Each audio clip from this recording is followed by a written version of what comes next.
Harlock in that Rangers lineup. He's watching from the stand. Harry McCoist is out too. He's on the bench. Well, Ian Ferguson returns to central midfield with Mark Walters on the flank, and Peter Houstra is also held back in reserve. And Mark Hateley makes his late debut for Rangers, an England international. He's formerly with Portsmouth, Coventry, AC Milan and Monaco. Very experienced indeed. He cost £500,000, and he started to win over the Rangers fans with those 2 goals in the Skull Cup against East Stirling in midweek. And it's a big day for Andy Rhodes, the goalkeeper signed from Oldham for £100,000. He makes his competitive league debut in place of Ian Westwater. It's an important occasion also for Davy Moyes, the former Celtic defender signed from Shrewsbury Town last week. And manager Ian Munro has also brought in Raymond Sharp at the expense of Stuart Rafferty, who's relegated to the bench. And a familiar figure at Ibrox, Ian McCall, returning after his £100,000 transfer from Bradford City in the closed season. He started his career with Queen's Park before moving via Dunfermline to Rangers for £200,000. And the referee this afternoon, Mr. George Smith from Edinburgh, who was the Scotland representative at the World Cup in Italy. There's no mistaking that special opening day atmosphere with warm, balmy overhead conditions. The pitch in absolutely magnificent condition. And at Dunfermline here to spoil the party if they can. Rangers getting a tremendous welcome with the unfurling of the league flag, but Dunfermline manager Ian Munro is certainly full of determination, and he is expecting a lot from his reorganised side. Here's Jimmy Nicholl, who will be a key man in defence. Former Rangers player, of course. The first touch for Andy Rhodes. This is Tom Wilson. Lost Jack with the header, and there's Cosma. And Terry Butcher coming across. Getting some help from John Brown and then from Chris Woods.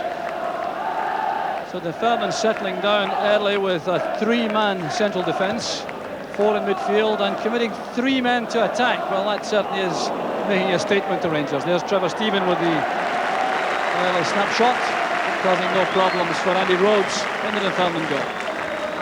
Maurice Johnston forced by the new rules to wear his stockings up to his knees and to wear shin guards. Well, his preferred style is to have these socks at the ankles. There's Moyes.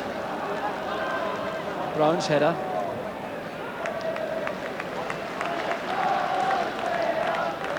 Chris Woods coming out to demand the ball from Richard Gough. Head flick on from Johnston. McCarthy going in. That was anticipated by Hateley. So plenty of experience at the back for Dunfermline. McCarthy joining Moyes and Nicholl. Gough's header. A bit of wrestling there between Ferguson and Farningham. The result is a free kick to Dunfermline. Ian Ferguson battling back to full fitness for Rangers. Lost much of last season through injury and illness. Sharp with a free kick. Moyes attacking the ball. He's free. And a misunderstanding there in defence between Butcher and Spackman. There's an inquest going on there, but Davy Moyes almost had an open shot at goal there. Came from Sharp's free kick. Butcher and Spackman were both there. Neither cleared the ball. There was Davy Moyes with Butcher making the late challenge. McCall's cross. Moyes getting up well again. And McCarthy also putting pressure on Chris Woods. Well, moments of uncertainty there in the Rangers defence. These high balls causing problems. And Terry Butcher certainly talking to his defensive teammates. Moyes doing a bit of climbing there on the shoulders of Hateley. Interesting there to note, when that ball was in the air, Hateley was challenging. Johnston was bursting through the middle looking for the little knock-on. Stephen perhaps offering the finesse, Ferguson the power. Stephen again, angling the ball back. Neither Walters nor Johnston could reach it. But a very imaginative ball that from Trevor Stephen. Johnston's taken a knock in the back of the head. There's Sharp playing it forward. Cosma testing Butcher's pace. Woods well out of his area for that. Stevens to Walters. A sharp challenge there from Ray Farningham.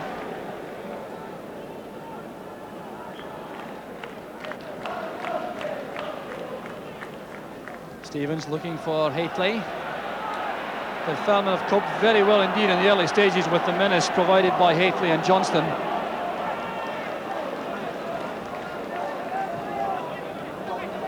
Retaining possession all across the pitch. Brown was quickly to the ball there, but here's Tom Wilson. Ferguson intercepts. This is Spackman. Now Trevor Stephen. Haitley through the middle. Brown pushing up on the left to take the pass from Spackman. That's towards Haitley. The opener for Rangers. Just 10 minutes on the clock. And any lingering doubts among the Rangers fans about Mark Haitley quickly dispelled. With John Brown's intrusion on the left that set up the chance. That long cross. Haitley judging it perfectly, and the header leaving Andy Rhodes without a hope. Well, Haitley's third goal in competitive play for Rangers in just his second match. Well, Mark Haitley had a difficult start to his Ibrox career. It took some time to persuade the home supporters that he should be in the side at the expense of Ali McCoist. But all the noise around the stadium now, celebrating that Haitley goal. Played in by Stephen, shot for Johnston. Stephen again. Ian Ferguson to Spackman. Nichols' header. Jack to Farningham, that's for Cosma. Going behind Butcher. Now taking on Brown, he's brought down outside the box. And John Brown's going to be in trouble for that tackle. Superb play from Istvan Cosma, the Hungarian. But there's going to be serious difficulty here for John Brown, the Rangers defender. Now remember, there was a change in the rules during the close season, which indicated that in the event of a defender preventing an attacker as the last defender from going through for a shot at goal, a red card could be administered. But the referee settles for a yellow one. Cosma getting away there from Butcher. Brown coming across, Cosma knocking the ball past him. Brown sliding in late. Well, Cosma still hasn't recovered. Well, in terms of the new rules, that's something of a let-off for John Brown, although in fairness he did appear to be trying to reach the ball. He just was late with the tackle. The justice perhaps served by the referee exercising his discretion. Cosma with McCall. McCall flights it in. And Brown was very alert indeed, cutting off that ball intended for Rossjack. Ian McCall can't get enough of the ball at the moment. He's taking all the set pieces and all the throws. Very tight marking among the Rangers defenders. But Gough was forced to concede that corner kick.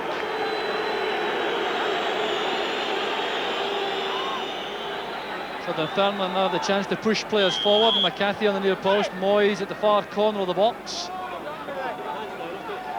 Played in by Cosma. Helped on there by Butcher as far as Paul Smith. Ricochet there, it's turned in by McCall, and Dunfermline are back on level terms. A moment to savour for these Dunfermline supporters and for Ian McCall in particular, returning to Ibrox and snatching the goal, which brings Dunfermline back on level terms. Butcher with a head flick on from the corner. Paul Smith now driving this into the area. Rangers unable to get the ball clear, and there was McCall to knock it home from point-blank range. Well, what a moment for Ian McCall. Always looking to prove a point here at Ibrox. Felt he could have made an impression as a first-team regular. Didn't get that opportunity. And now has pulled Dunfermline right back into the match. Not quite what Jack intended, but Johnston returns it to Wilson. Good support play there by Paul Smith for Dunfermline. Using Cosma as a decoy. Tom Wilson's cross. Gary Stevens at full stretch, they're sharp. And a good interception there by Ferguson. Fine play again from Ferguson, releasing Walters on the right. Haitley going to the right flank, Johnston's through the middle. Down goes Walters. And here's a problem for Murray McCarthy, who was involved a few moments ago with that tackle on Haitley, and the referee has decided enough is enough. Well, a fine move it was from Rangers, inspired by excellent work from Ian Ferguson, who worked it out of the box and then laid that on for Mark Walters. And when he attacked Murray McCarthy, that was the result. Stephen with a free kick, away by Wilson. A delightful play from Trevor Stephen, full of confidence. He's leaning back when he let fly with a shot, couldn't keep it down. But thoroughly deserved applause for the Rangers midfield player. Good play from Goff. Using Butcher at the back.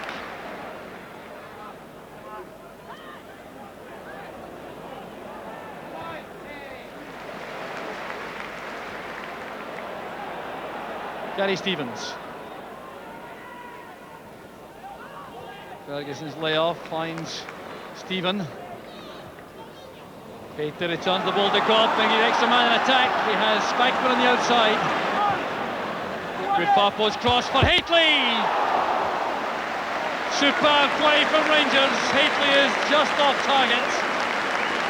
But it was the intrusion into the attack by Richard Goff which made this possible.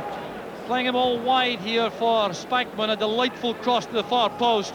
The angle just too narrow for Haitley. So now into time added on for stoppages in what has been a very keenly fought first half, with Dunfermline certainly acquitting themselves very well indeed and coming back from that early setback very well. McCall back to Nicol. Cosma's on the right. He was the target there for Nicol, but Spackman was in the way. Here's Richard Goff. Now Stephen. Tom Wilson intercepts. Brown has plenty of time to start something for Rangers from the back, using Butcher. Walters has dropped deep on the right to have a run at Sharp. Playing the ball in early this time. Rhodes commanding the 6-yard box. Looks a very confident goalkeeper, and that's the last attack of a very even first half. Rangers having plenty of possession, and they did get off to a wonderful start when that long looping cross from John Brown was headed home against the balance of Andy Rhodes by Mark Haitley. That should have been the launch pad for Rangers, but Dunfermline had other ideas, and they hit back in the 16th minute. The corner kick wasn't cleared. Paul Smith drove the ball back inside, and the former Rangers player Ian McCall turned it in to make the half-time score. Rangers 1, Dunfermline 1.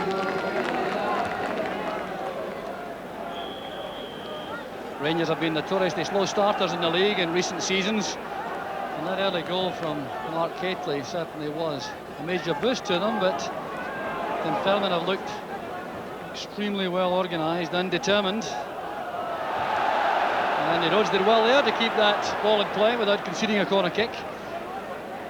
He's had a good first half and looks very confident. No chance with Haitley's header. There's Ian Ferguson trying to release Walters on the right. Walters pushing forward.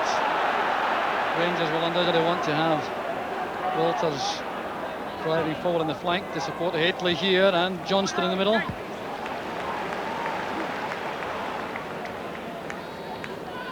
But for Dunfermline, they must consider that their first half tactics of 3 at the back, 4 in the middle and 3 up front were effective.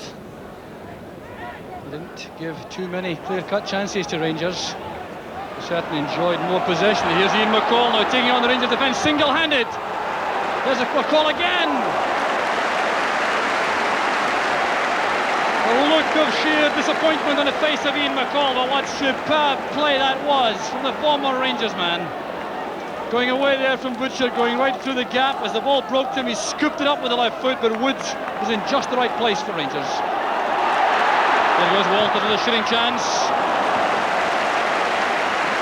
Well, Walters found lots of space there, and Mo Johnston, I can tell you, was not at all pleased with Walters there. He was calling for a pass into the middle. Walters trying the long-range effort. Headed by Goff.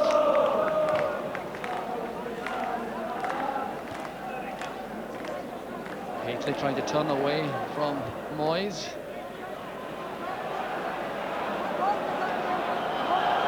McCarthy sent tumbling there by Walters, but the referee saw nothing wrong with that. It was the handball by McCarthy where he fell, which resulted in this free kick to Rangers. There's Stephen, Johnston, Walters, good running by Haitley. There's Spackman, well struck by Spackman. Rhodes made that look easy because of his excellent positioning. He looks like a good goalkeeper, Andy Rhodes. Haitley did well setting this up for Spackman, who drove inside, let fly with a lot of power, and Rhodes goes across. He looks like £100,000 well spent. Stevens, easily cut off by Farningham. Cosma goes through the middle. There's McCall coming from the left. Tempted Goff into the tackle. Good play by McCall. And Trevor Stephen doing well. He slowed down McCall's progress, allowing Rangers to regroup in defence. Turned out by Stephen. And Trevor Stephen doing a very important job there in defence for Rangers after McCall got past Goff.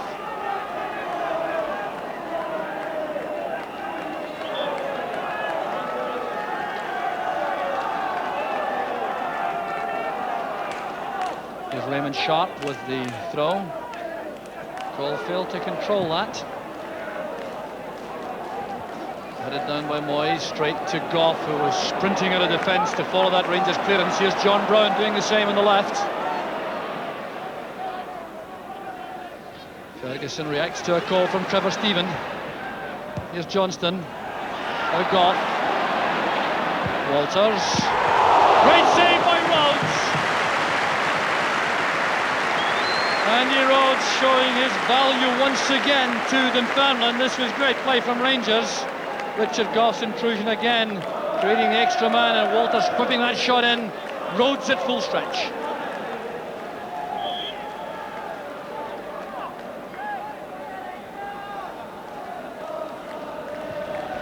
Stevens in swinger, there's Rhodes again. Well, there's all the makings of a real personality in the Scottish game, Andy Rhodes, the former Oldham goalkeeper.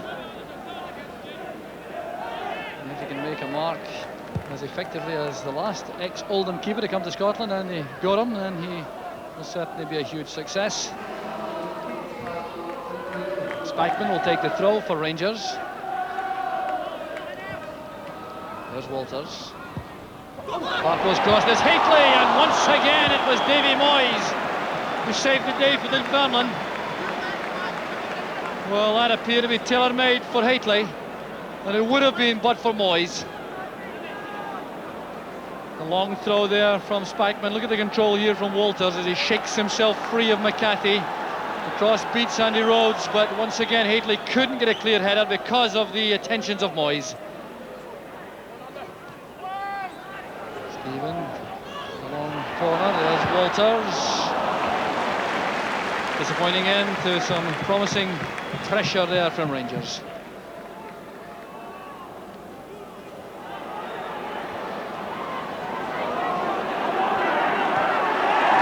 Tackled there by Stevens. Wilson to Cosma.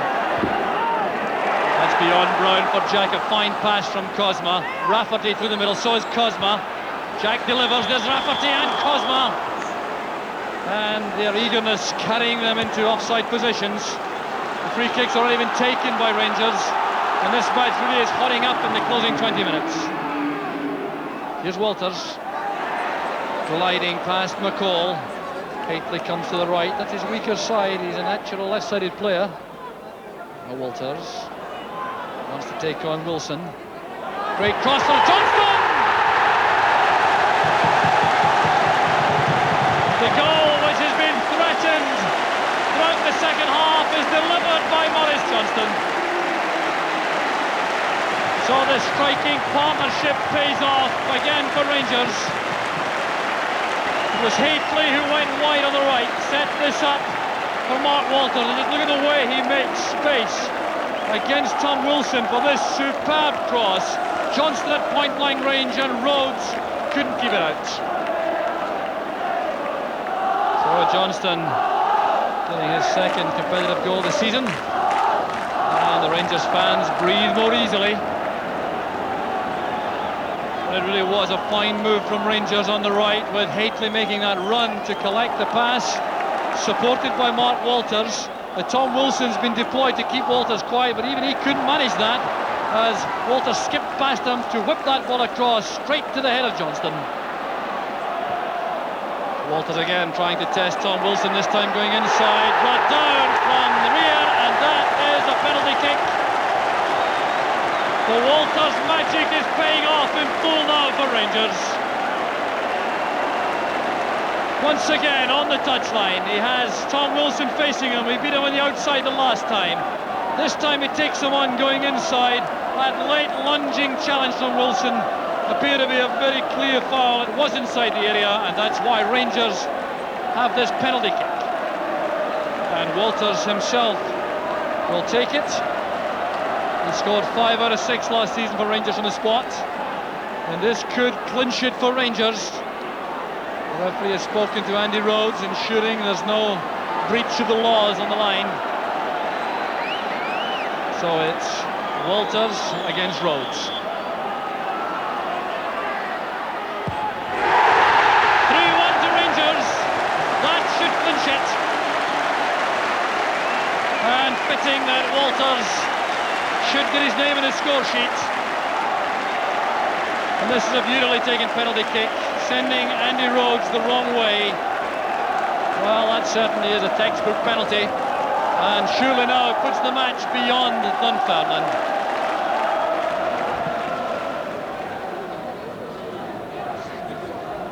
Headed down there by Butcher to Brown. Houstra's in space, McCarthy goes across. Plenty of players waiting in the middle. One of them is McCoist. Touched away there by Haitley from the keeper, but no taker in a blue jersey. There's Backman. Houstra again with lots of space.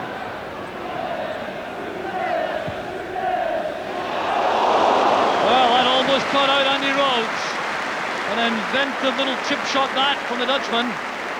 Well, you see here as he comes inside, he's shown inside effectively there by Stuart Rafferty.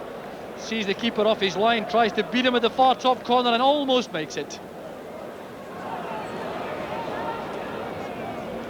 Secure play there again from Butcher. Brown lofting it forward, this time it's Johnston who's offside.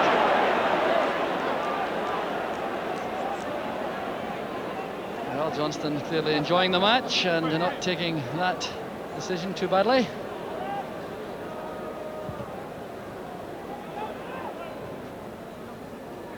Butcher quite deliberately nodding that to the flank for John Brown. So we're now going into any time added on for stoppages. There hasn't been much of that this afternoon, but the Rangers fans savouring what has been a very convincing performance from the champions. Will Stevens still in possession. Houstra calling for the ball on the far side. Looking to deliver across, and it's blocked by Nicol for the corner kick. So a last opportunity, I reckon, for a goal in this match, which has been full of interest and full of entertainment. Dominated though in the second half by Rangers. There's Houstra. Brown coming in very fiercely there as Irons heads that out. There goes the final whistle. An excellent performance from Rangers, starting the season with a bang. They found that difficult in recent seasons, but they owed it all in the second half to the magic of Mark Walters on the flank. He was the player who eventually tore Dunfermline apart, and in the end, Rangers running out convincing and very assured winners. Dunfermline battling hard, they certainly weren't disgraced, but Rangers good value for the final scoreline. Rangers 3, Dunfermline 1. Trevor, you're making a habit of those Man of the Match awards. How many is that this season? That's 3 out of 4 appearances so far, but the pleasing thing is that we're doing quite well. You know, I mean, we had 2 rather unfortunate results in pre-season, but we started to get it right just when it matters, so we're quite pleased. It was a very good team performance, as you say, right through the side. There really wasn't a weakness today, and that's very pleasing, isn't it? Yes, it is. Mark Haitley gave us a great start today, and we're disappointed to go into half-time having conceded the goal which brought them back into the game. But into the second half, we applied the pressure and got, I think, just rewards, really. It was the kind of game, I suppose, that you're going to have to get used to, because most sides will play it the way Dunfermline played it today and make it hard for you. Yeah, teams try to kill the game here, because obviously they know we're going to obviously put a lot of pressure on them. They try to take the sting out of the game, and it's up to us to try and force it. And as long as we can, force results like we did today, then we'll be quite happy. From your own point of view, you didn't get very much of a break, obviously, because of the World Cup, and in some ways that can almost be a good thing, though, can't it? Yeah, certainly I was pleased to go to the World Cup, and I got 4 weeks off, which was quite enough, and coaching staff have just eased us through up until these recent games, and we're all feeling quite fine and fit, so we're looking forward to the season. Trevor, thanks a lot. Graham, after that good start, is there a sense of relief? Yeah, of course, Joe, because last year we ended up with egg in our face. We'd won the championship the year before, the flag had been unfurled, and we went out, although played quite well against St Mirren, lost the goalkeeper and lost the goal and lost the game. So today to get 2 points is the best start we've made to the season for a long time. You got that very early goal too from Mark Haitley. Did that make you feel at that point things were going to be all right until the equaliser? Yeah, it was a good goal. I thought we took 15, 20 minutes to settle down, and then we got the goal, and they possibly equalised too quickly for us. But we got it back. We continued to play and knock it about, and the second half I felt we just stepped it up a gear, whether it was us stepping up a gear or the amount of possession we'd had against Dunfermline that began to take its toll. And then, some magic from Mark Walters turned the game within a minute or so. Now, apart from Mark Walters, what aspect of the game pleased you most? It's very easy, Jock, to turn on and pick special players. I'm always reluctant to do so, because I feel that if we are going to achieve anything, it'll be done with a team. If we have done anything this time or next May, then it'll have been done with a team and not by one individual. But I think today it's worth mentioning the quality of play, not just today, but the quality he's shown in his time here, Trevor Stephen. I feel right now, maybe he's, if there's a better player in Britain, then if I had a hat, I would certainly eat it.